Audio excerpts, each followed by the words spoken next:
Okay, let's take a look at the grip. Perhaps I don't need to explain to you just how important this is. It's your only contact with the club and the club face.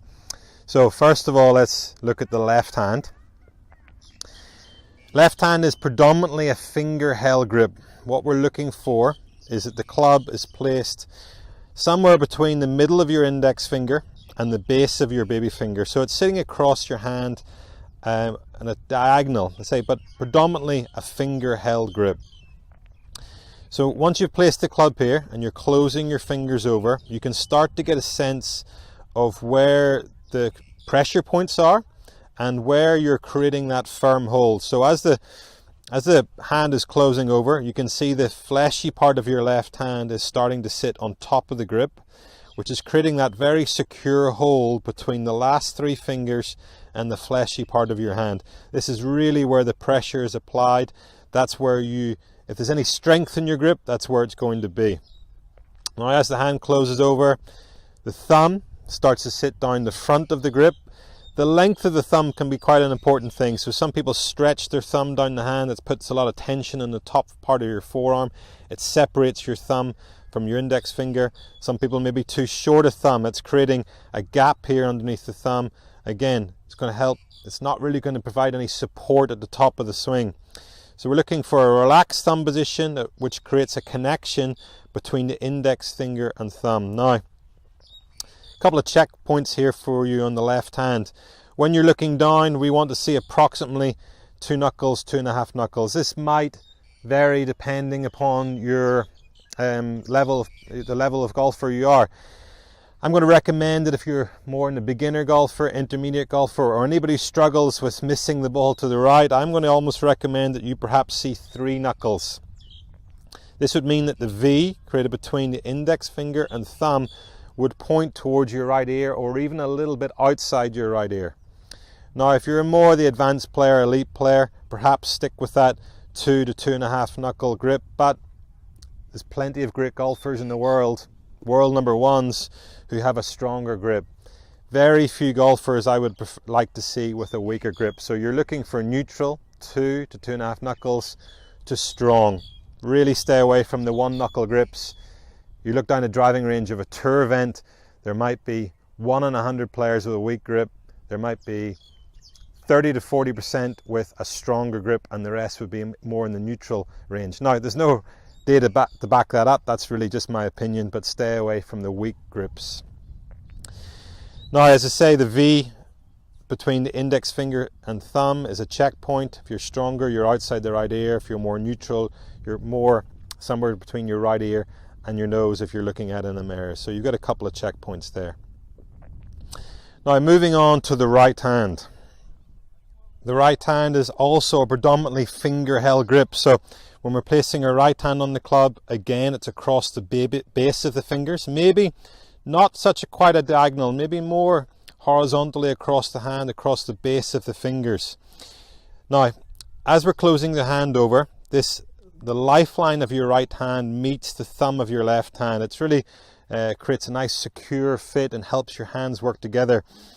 As Greg Norman, one of the greats, once said when you sort of cup your hand, when you bring the thumb and the index finger together, it almost creates this channel right where the lifeline is. So as you're placing it in your fingers, this channel now starts to meet the thumb of your left hand as your fingers close over.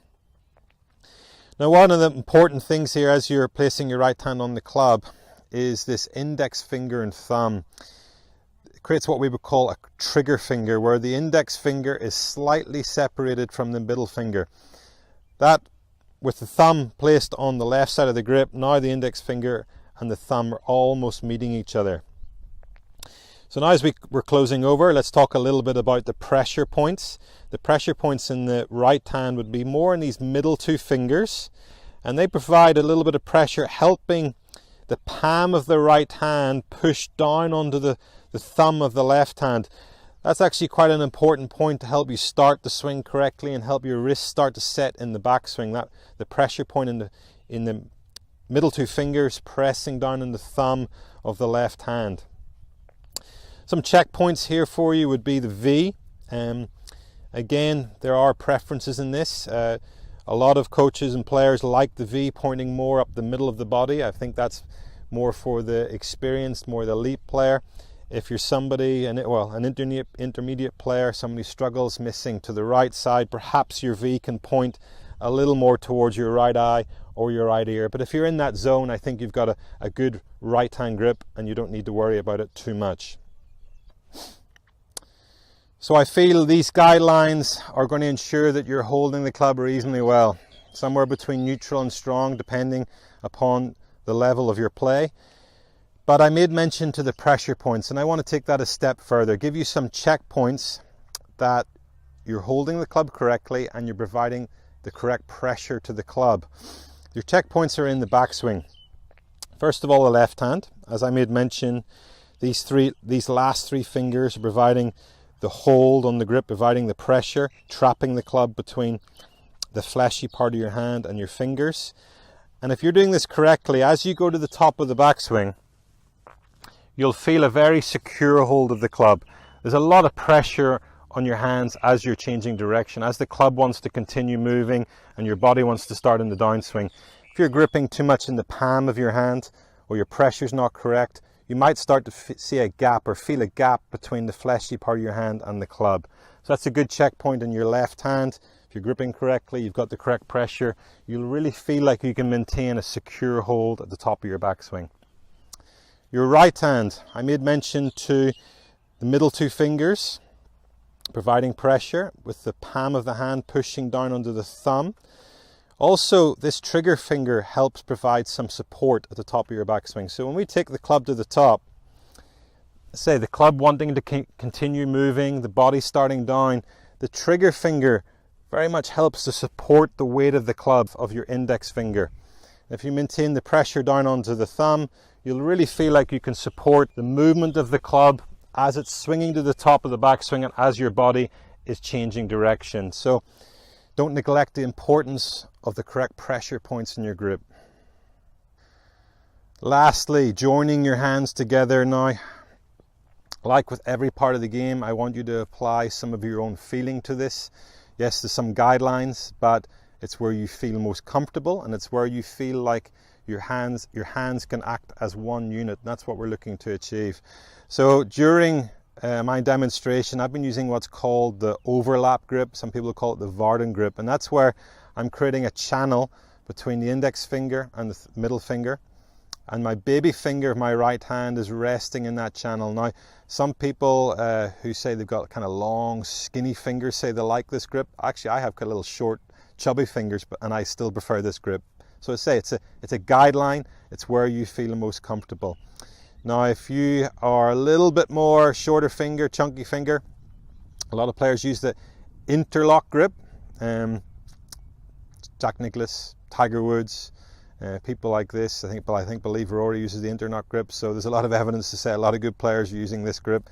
It's where you're intertwining your fingers, baby finger, index finger. Again, a lot of people feel it at their most secure with this grip and feel like their hands are acting as one.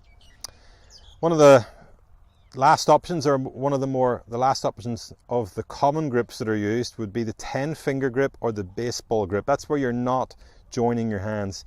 Players who have very small hands, lady players, this can often be a good grip. It can really help you feel like you're able to using your hands. Maybe that's a term you might not have heard, or a term you might think is incorrect, but being able to set your wrists, load your wrists, helping you create some leverage and speed if you've got smaller hands. There are other types of grips. There's some great players who've experimented with different positions of their hands to try to find somewhere where they feel comfortable. I know you probably haven't heard the name, but Steve Jones won the US Open. He did the reverse overlap grip where this finger was on top because he broke his finger, won the US Open with it. So there's definitely different ways of joining your hands. Apply some of your own feeling. The key point is that you're securing your hands and you're feeling your hands acting as one. So I feel with these guidelines of where to place the club in both your left and your right hand, how to apply the pressure, and how to join your hands is going to give you a great starting point of achieving a good grip. But apply your own feeling to it, as I've said, somewhere where you can feel comfortable with a little bit of practice and feel your hands acting as one unit. This is the general concept. If you haven't totally got it by now, don't worry. There can be follow-up videos here, as I say, routines, drills, exercises to help you achieve the grip on the driving range and help you bring that change to the golf course. So take your time with the grip, no matter what level of golfer you are. It's a huge fundamental of the game, and it's not a coincidence that there's common things we see between the great players of the game, the great ball strikers, in the way they hold the club.